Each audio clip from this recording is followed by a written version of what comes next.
Hello, everyone, and welcome back to the channel. This is SCC, and today we are looking at our trade plans going forward, which I think are pretty simple. So we'll go through those at the end of the video, and we are also looking at what I think top of the line is going to be for the rest of the year, because I think there's a lot of players to think about, and it's sometimes good to just go through and really pick out which targets we're looking at. And we think they're all gonna line up in the end, because kind of keeps you on track with things. So what I've looked at is going through each line, and I've coloured them to say that I've already got them in the team, and where I think they're going to end up as, you know, D1, D2, M2, M1, M2, and so on and so forth.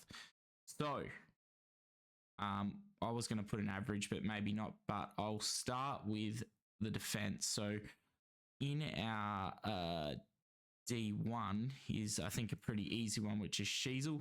I think he just looks like he's going to be getting better and better as the year goes by. They're getting the ball into his hands more, and I don't think this is going to really change as we continue to go.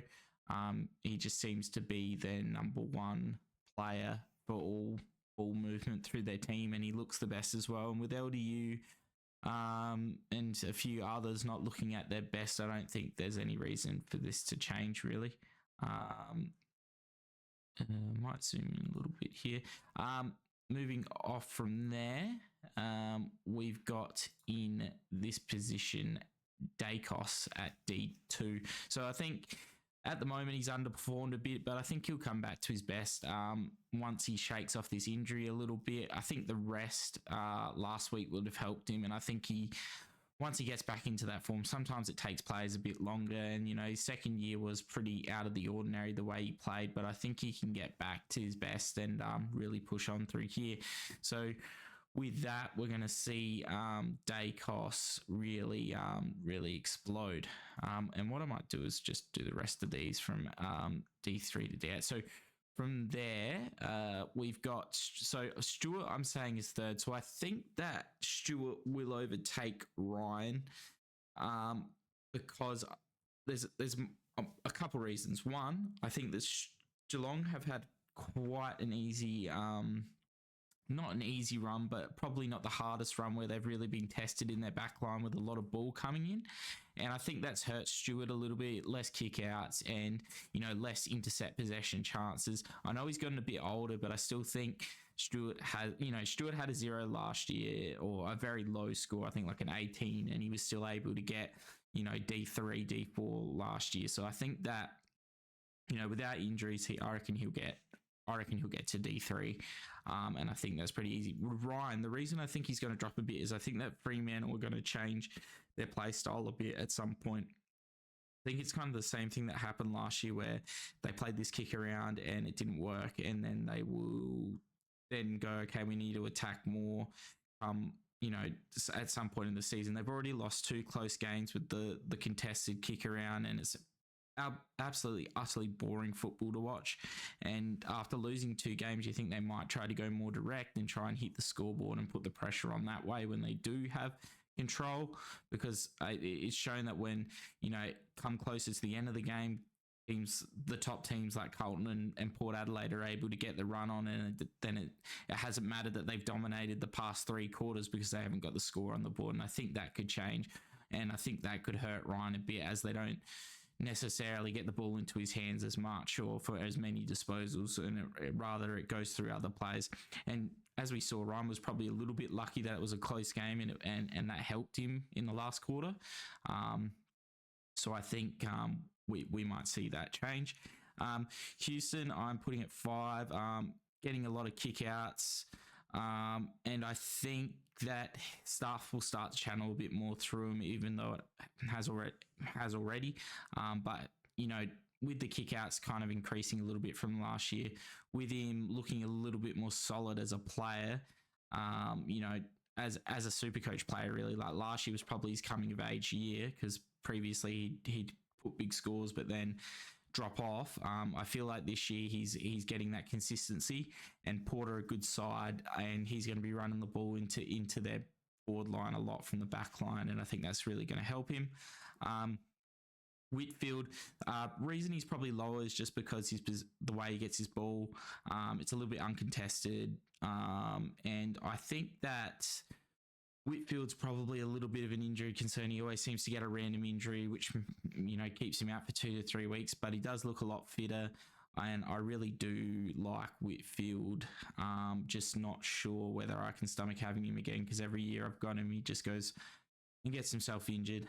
At 7, I'm putting Martin solely on the fact that he's getting kickouts and he's getting a lot of ball from Essendon. The reason he's a bit lower than Whitfield is because his ball usage is, I mean, Whitfield's isn't the greatest, but Martin's, he just seems to always be able to chuck in a few turnovers that don't need to happen. And I think that's what holds him back a little bit.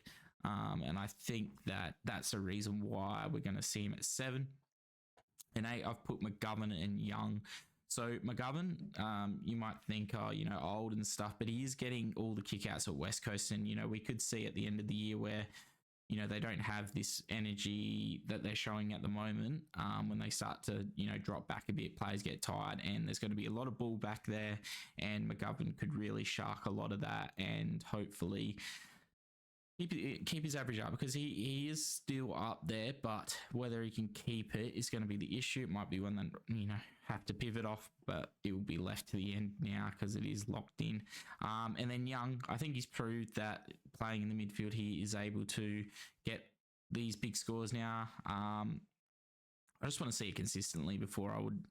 I mean, obviously he's done it the past 3 weeks, and he does get a lot of tackles and things like that, but I feel like it's come at the expense of Sarong and even Brayshaw to an extent, so that could revert and we could see it go the other way around.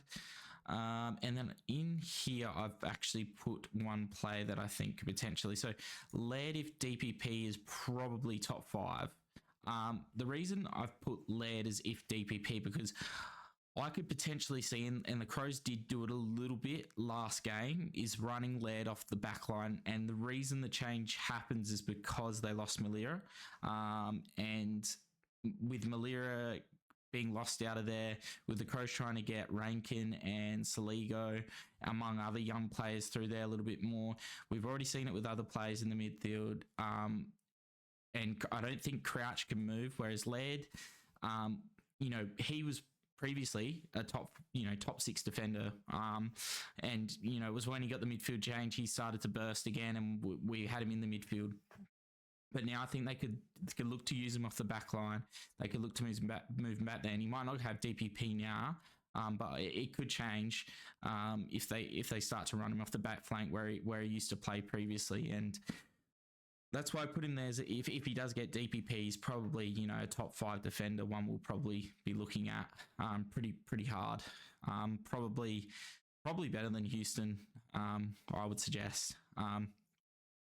Going down from here, I have got the possible D7s. So a couple of these are a bit speculative. So, but I've kind of tried to rank them what I think. So I think Yo, just because the midfield, he is going to be a good D7 option. Just not sure with the injuries. These are guys that you wouldn't want to be like in your top 6 on the field. But they're potentially a good D7. In WM. So I think the side could go top 8 if there's like an injury to a Bonner. That means that, and with Sinclair having to play midfield, because then he would get majority of kickouts and all the ball would be run through him. The other one is actually Bradley Hill. If Bradley Hill goes down, I think that Wangani Malira could also do very well off that, because from what I've seen, a lot of ball was getting moved through Hill. Sicily, you might think it's quite low, but I think the problem with Sicily is that Hawthorn are such a young team. They've got a lot of key defender injuries, and I think that's going to mean that they're going to need Sicily to play on these big forwards and play more of a lockdown, key defender role where he's not getting that cut off ball that he was getting from previous years, especially last year and the year before that. And I think that's what's really hurting him this year. I do think it's possible that maybe they get some other players in that can play that, the defender role. But at the moment, I think this is where Sicily sits. Sinclair, just a bit older. And I think NWM's got more of his role. But, he could probably flip. He could possibly be higher than Yo. Blakey, I think, has the chance to break out and become the Jake Lloyd of Sydney. Well, the new Jake Lloyd of Sydney anyway. He just needs a few things to go his way. And, just to get that extra bit of development, because he's shown glimpses of it. He had a nice score last week, and there's no reason he can't, because there isn't anyone really back there. They like him to take that, kick out role. They like him running it for them. So we'll be interested to see if Blakey can kind of step up from there. Clark. So this is Jordan Clark for Fremantle. Clark would probably be on on a Hawthorn. I think Clark would be probably closest to the top 8 or in the top 8. But because Fremantle have guys like Ryan and even Young goes back there every now and then, I think that hurts him, which sits him down in more of a D7 than an on-field D6 option.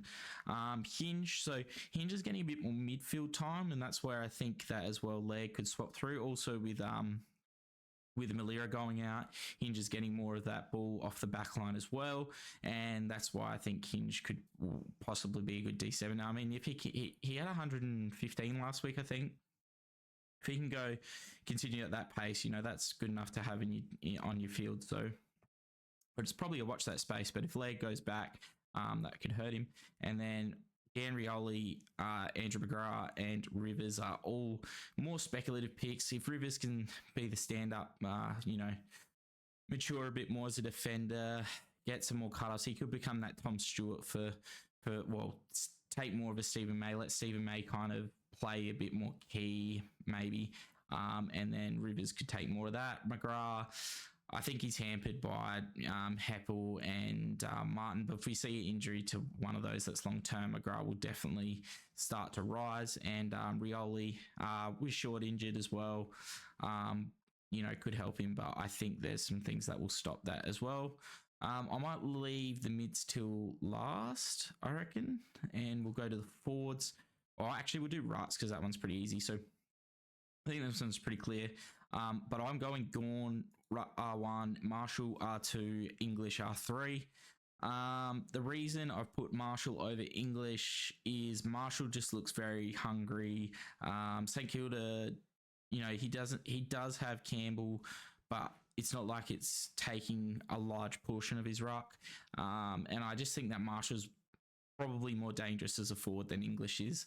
And for English, he's got Bevo, who's just kind of really stuffing up his role and his scoring, especially with Lob and Darcy. Like those two, Darcy gets injured, then Lob comes in, and it'd have to be a couple injuries for English to be able to really get that R1 potential that he had last year. But I think this is pretty easy. Then Jackson, so possible R cover, so because we don't really run an R3, so it'd be Jackson and Naismith. So Jackson, DPP forward ruck, I think is perfect. But I think he's going to be affected by Darcy, which is why it's more cover. And then Naismith, I think, would be good as well, although a lot will use him for money. If he does come in late in the season, he could be really good ruck covers. Say Nankervis gets a long-term injury that puts him out for the season. I think Naismith would fit perfectly as a R3 cover, especially when we have no trades. All right, so to the forward line. So my number one is Heaney. I think that Sydney, they just have to play him there. They're winning games. He looks unreal, and I just can't see them moving him. Even, with Parker and that coming back. Parker's played forward before. He's had forward DPP before. There's no reason he can't play forward.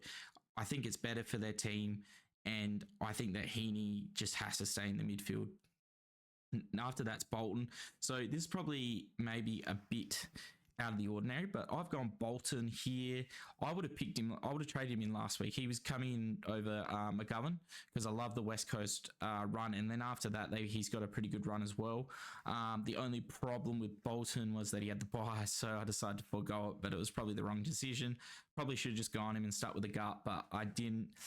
But I think that he's going to get a lot more midfield time, as is another play in the forward line here that I've ranked probably a bit higher than people would expect. But, I think that Bolton is, going to be really, really good.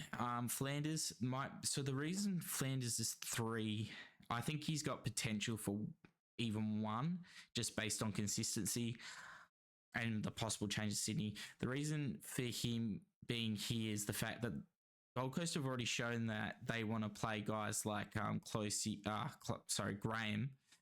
in the midfield. I don't know if Closey got midfield time. And that's affected Flanders. And I could just see him maybe, having a couple games where he just doesn't get the ball and it just drops him off a little bit.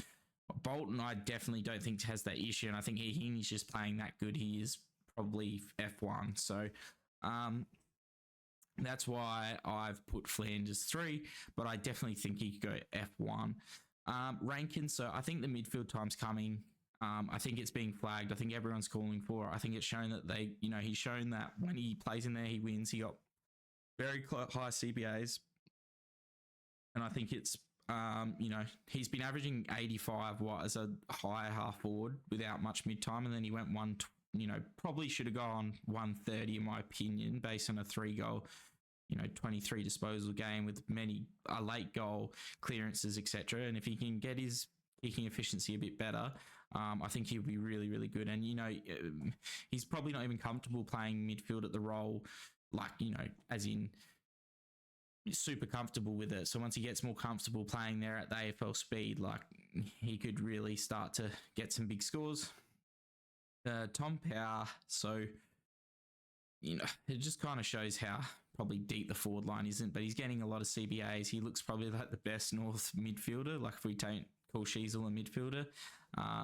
And I think it kind of shows where our forward line is at, and that's where Jackson comes in at 6, because Darcy's probably going to come back and then revert him back to a 70, 80 player, 80 average score player like he was last year. So if there's a long-term injury to Darcy, though, I'd probably put him at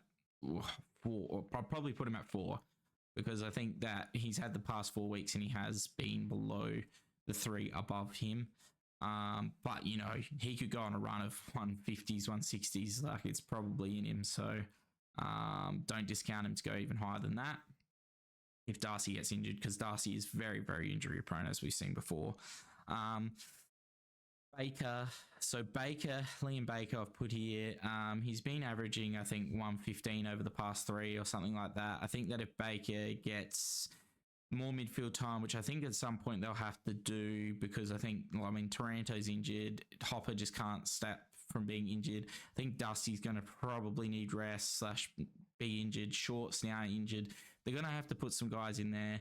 I know they've got a lot of young guys like Down, McAuliffe, but they're going to get tired, and I think Baker's going to have to run through there, especially with, and if he's not running through there, he's going to run through from the defence, because, they're losing all the players that kick off there, especially with Bolter injured, among others, and I think he's just going to have to take a larger role that gets him more of the ball at some point. And Richmond just the injuries aren't helping them. And then I've put Harry Mackay here. I think he's just kicking this year at goal. His set shot kicking, I think, is going to be the difference. He gets a lot of contested ball, contested marks, which score big, kicks goals. He'll feast on teams that have bad defense, and I just think he's going to do really well. And just the set shot kicking being cleaned up, he's rucking. It's all doing well for him, and I think the forward line's low, not as good enough to the point where he will be there. So then consider F6. So this isn't actually in order, this one. I forgot to do it, but I would say Zorko. I just don't think you can have him in the top 8 only because of injuries, and he just seems to always get them. Like a Hammy's probably coming, 2 to 3 weeks. Like it's just going to happen, I think. The next two, Hawkins, Cameron, Kerno, are like your definite like F7 considerations for having a loop, and when they play early, emergency in them, and if they go big, then putting them on field. So I think those three can be considered there. I don't think they're like going to be like in the top 8, but they'll have runs where they go 130, and having them as F7 would be good. Fife could potentially be F8, but I think he's going to break down at some point. Adams probably in the same position as Fife. Now, Sanders, I like as a F7 because I think he could go a run of 90, which is good enough if he gets TPP to be forward, which says a lot. But, if you've got a guy we've started at 180k, he's going 90s, and you can have him in the forward line, I think we'd probably keep that at the moment. McRae. So McRae's more if Bevo gets whatever happens with Bevo. If Bevo goes, like McRae could go to a full-time mid-roll, and we could be seeing him at like 400, 350k. Like I think if the Dogs keep losing, that could happen. I listened to something on SEM where Bucks and Cornsey were talking about it, how he seems to be at a differing view of the list compared to list management, and that the way he's picking his team is in total disagreement with the way that they've signed contracts with people like Daniel, Dale, and McRae to these long-term contracts, trying to find a good mix for the future, which is strange because a lot of their players like Bont and Libba are kind of coming to that mid to end of their tenure. Even English is young, but like you think you probably want to be like pushing at least top 8 maybe now. Otherwise, like just get the trades done and get rid of them. But yeah, I don't know. Like McRae I think McRae could push to like, yeah, that top 8 if something changes. JHF is probably 5th if he gets DPP at some point, which could happen. There could be a point where Port just decide to go, play him a bit more forward. Say they want Wines in there a bit more. They figure out Wines really can't play anywhere other than the mid. And Butters and Connors and Rosie, are playing too well in there. I guess and Drew as well. We could see GHF get a bit more forward time and get them mid forward. I think he's not getting it this round, but maybe in round 12. And at that point, that could be a really good time to get him. And then Zach Fisher, I've just put there because a lot of teams have him. He's still there to be considered.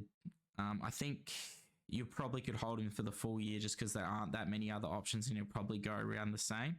But I do like probably 1 to 7 a lot better, and even 8 in Mackay. But yeah, each to their own on that one. And then we come to the midfield, which is probably one of the harder areas to pick, but I try my best to do it. And it was actually really interesting, right? But I've gone number 1 as Merritt. I think that it's pretty clear he's going to be number 1. I think that he's taking the captaincy role like really, really seriously, and he wants to win. And him playing midfield means that he wants to lead from there. They haven't even come into the easy run yet, and he's averaging 120, 130. I actually feel like a little bit dumb to miss this at the start of the year. Like, I think that we undervalue the thought, like the amount of effort players will put in once they're captain to show what they're about and that they want to win. And yeah, Merritt's already going unreal. And this normally comes at the end of the year, and he's done it at the start of the year. I don't think that, Carlton are probably a team that might tag, but I just don't think it's going to happen. He's shown he can push 3 tags a lot of the time to get like a 110, 120 anyway. And I don't know, I just feel like if I had anyone, Merritt's probably the one I trust the most, and pretty sure he was going for a bad score 2 rounds ago, and then he had like an 80-point last quarter, and it was just from him trying to will his team over the line. So I just feel like, yeah, Merritt's the one at number 1. I've put Butters at M2, And I don't know. I'd love to rethink this one. I probably think Bont maybe for consistency, but at the moment Butters is spiking the scores, and the reason Bont's at M3 is literally because of Bevo seemingly not having. Bont's being able to play in the midfield, but he's also pushed him forward. And like in the West Coast game, he pushed him forward. And it seems like, he's going to have to carry a lot of the burn in the midfield, especially with like Libba now injured. I think that it's going to be hard for Bont, harder than last year because, I don't know, they just seem a little bit more tired. A little bit more young in the midfield. And I think teams are realising if they shut down Bont and Libba, it's a lot easier to beat the Bulldogs. Green, so Tom Green. This one's, on the basis that GWS are going to have a good year and Green isn't going to get tired. Cornelio also did a knee and it was pretty bad, which means seemingly that just means he's got more midfield, more ball to himself, really. Because they're probably going to move. What's the GWS midfield like? Kelly, even Kelly's like had an injury issue as well. So it just feels like Green's going to have that to himself pretty soon. The problem with Green is he does drop off, but hopefully the extra buy is going to help him this year get through to the next buy and then carry on from there to the end of the year. So Green's number 4 for me. 5 is Steele. Steele's the benefactor of no one in the midfield. There's no Crouch at the moment, and then really like who's their next best midfielder? Like realistically, there's no one who stands out. I can't even name the other midfielders that are in there, which is 4. But they're just not hitting me on the top of my head. But anyway, it just seems like Steele's midfield. He looks good compared to previous years. He looks fit, and I really rate him to go on that M5, which is pretty crazy to think now. But this is how we change perceptions of players.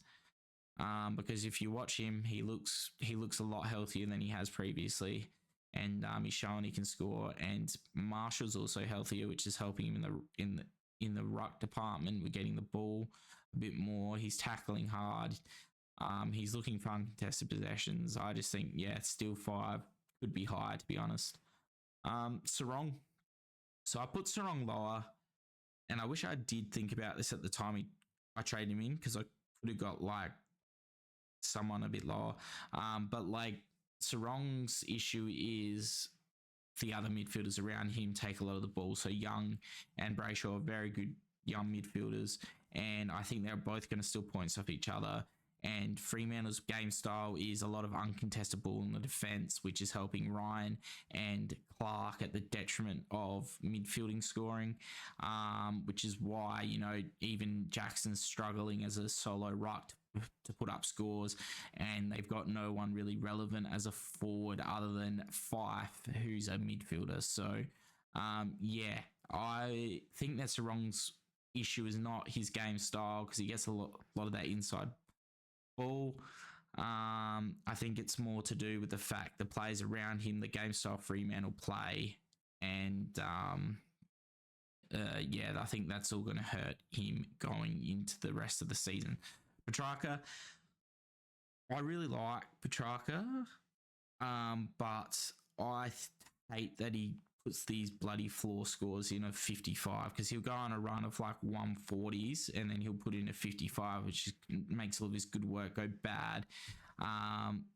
Oliver being unfit this year because he didn't have a preseason is not helping, because it puts a bit more pressure on Petrarca to perform.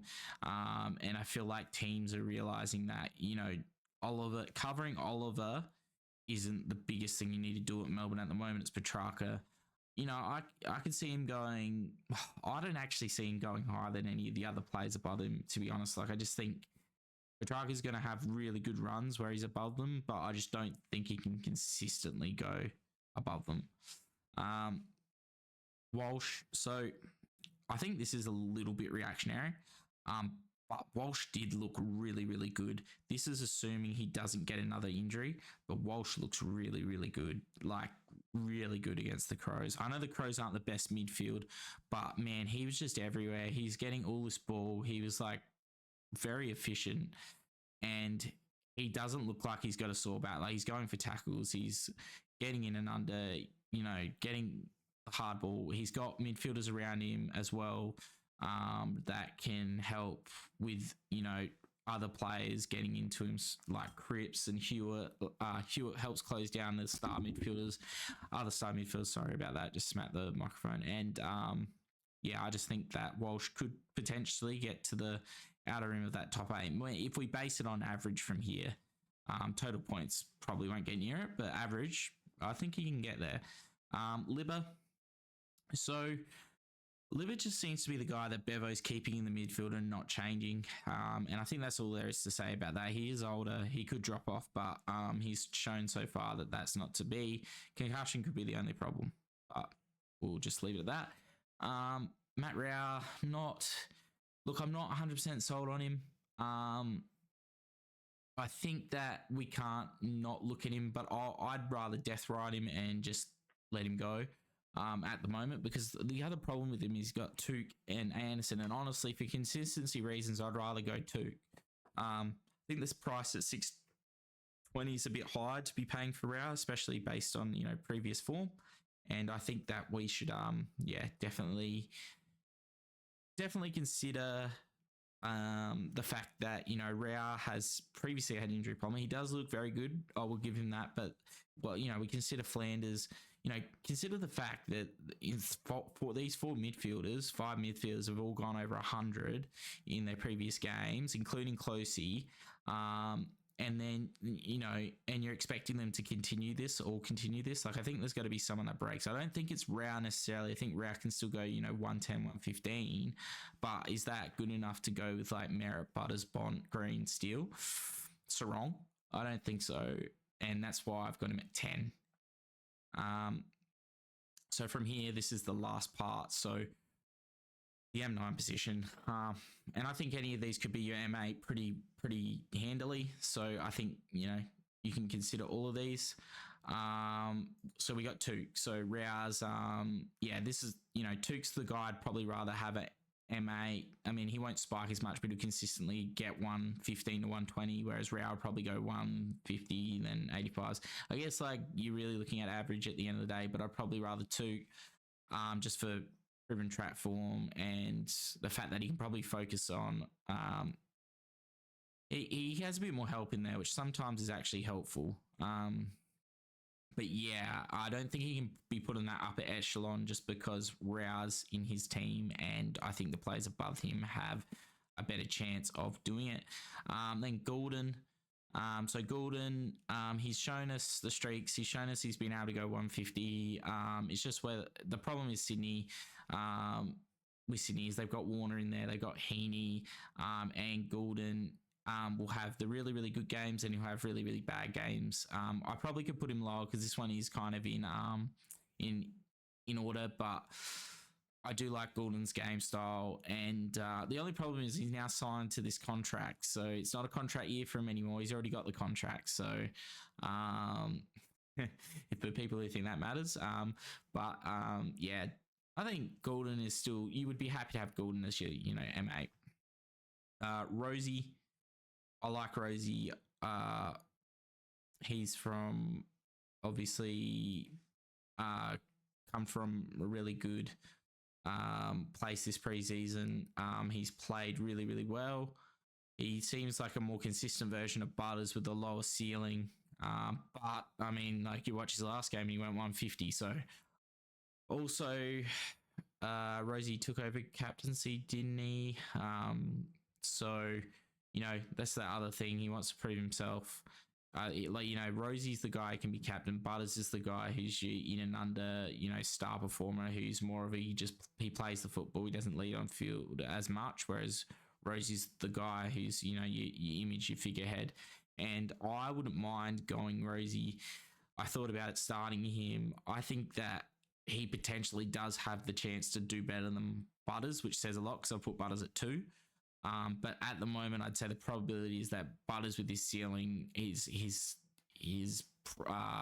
Butters.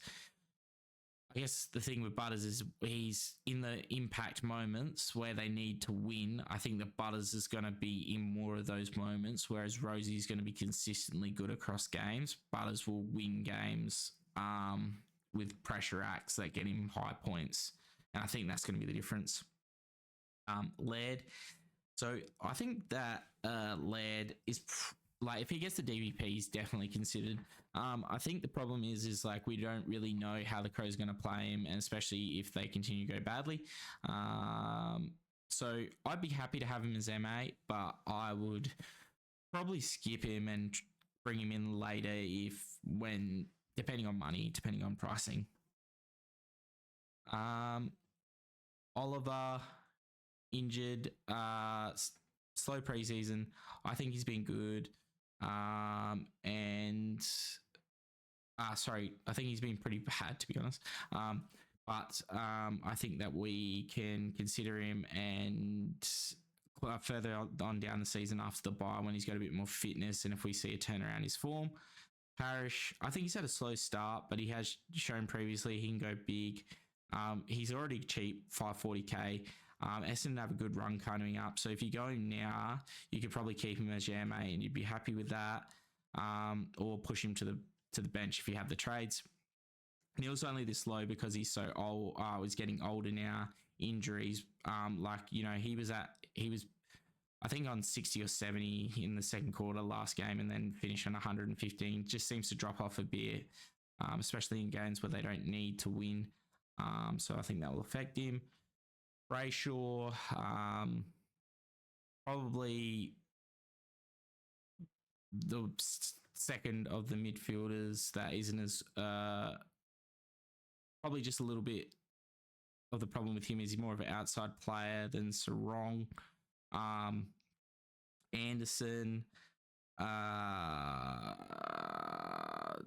well, with Anderson, he's probably the least consistent out of the three. He has a good ceiling, but he doesn't consistently hit it for Gold Coast. So I would probably only have him as an M9 that you loop. M8, he might be all right, but I think Real and Tuka are probably better options from Gold Coast. Dunkley, if Dunkley can get back some form, he just seems to be a bit out of it at the moment. So, I think he's probably one of those ones that could be a pod after his bye, but we'll see what happens there. We'd probably have to see this form change around him go for a string of 130s to then consider. Dawson, so he's already playing forward a bit. So if he gets forward DPP somehow, because the Crows go for more time for him at forward, or even defensive DPP, could be options in both ends. His problems haven't necessarily been the numbers, it's been his usage. So if he can turn that around, we could see a good change, and they've got a good run coming up.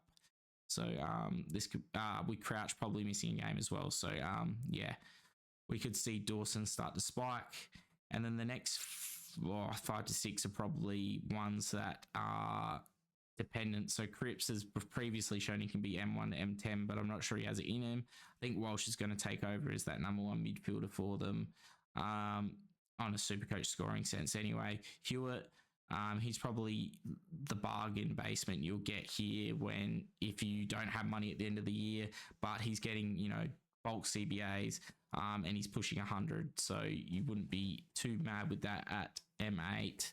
And he can go 130 as well. Warner, this is based on him stepping up and really breaking out, but I think it's going to be hard to do with Heaney. LDU just hasn't really shown the form of previous. You think at some point someone in North's going to have to step up in that midfield, and if LDU can, pull back together whatever's going on and work it out, he could be one. And then McCluggage and Dangerfield are more. McCluggage probably more fits the LDU mold, and if Neil gets injured or something like that, then we could see him there.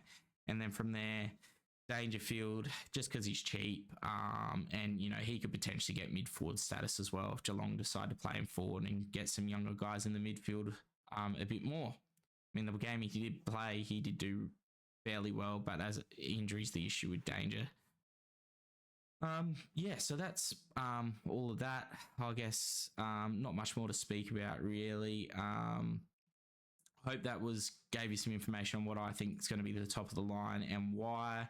How I'm looking to target the yellow here is who I've already got. So I think I counted like 14, but obviously some of them include yellows that are, more M9 or D8, 7 possibilities rather than on field at the end. Although I think Wayne Miller will be all right as a D6.